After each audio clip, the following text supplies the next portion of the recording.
Welcome back ka Home Estate sa ating bagong episode. Tara samahan ninyo ako libutin ang project ng Borland dito sa Tarlac City, ang Tierra Verde Townhomes.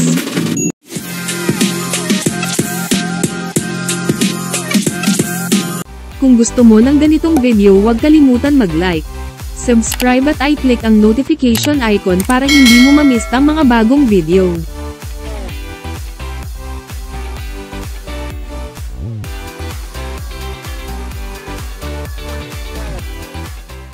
Matatagpuan ito sa Barangay Maliwalo, San Jose, Tarlac City, along Santa Rosa Nueva Ecija Road. Ang pwede mong sakyan dito ay bus, jeep at tricycle. Bago natin pag-usapan ang exciting part, itong video na ito ay sponsor ng Gifts by Jana. Kung kailangan ninyo ng gifts giveaway tulad ng ribbons, headbands, crochet flowers and sunflowers, ay meron sila. Pwede din kayo magpa-customize ng crochet dress keychain at iba pa. Bisitahin lang ang kanilang Facebook page na Gifts by Jana. Maraming salamat Gifts by Jana. Back to the video. Ang mga bahay dito ay townhouse, may tinatawag na inner unit, end unit at corner unit.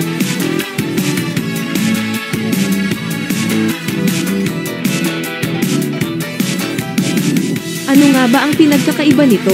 Ang inner unit ay townhouse na matatagpuan sa loob ng isang row ng mga townhouse units. Mayroon itong mga kapitbahay sa parehong gilid, kaya't ito ang pinakamalapit sa iba pang townhouse units. Ang inner unit ay karaniwang mas mura kumpara sa end unit at corner unit dahil ito ay mas maliit ang lupaing ginagamit. Ano naman ang end unit? Ito ang townhouse na matatagpuan sa dulo ng isang row ng mga townhouse units. Ang end unit ay mayroong isang side na nakaharap sa kalsada o espasyo. At ang corner unit, ito ang townhouse na matatagpuan sa kanto o gilid ng isang townhouse development. Ang corner unit ay may dalawang open sides, kaya't ito ay may mas maraming natural na ilaw at hangin kumpara sa inner at end units. Karaniwan, mas malaki ang lupaing ginagamit ng corner unit kaysa sa inner at end units, at ito ay mas mataas ang halaga kumpara sa ibang unit. Ang kinagandahan ng Tierra Verde Townhomes ay napaka-accessible sa lahat, isang sakay mo lang nasa schools, malls, hospital, simbahan, at sa expressway papuntang Manila.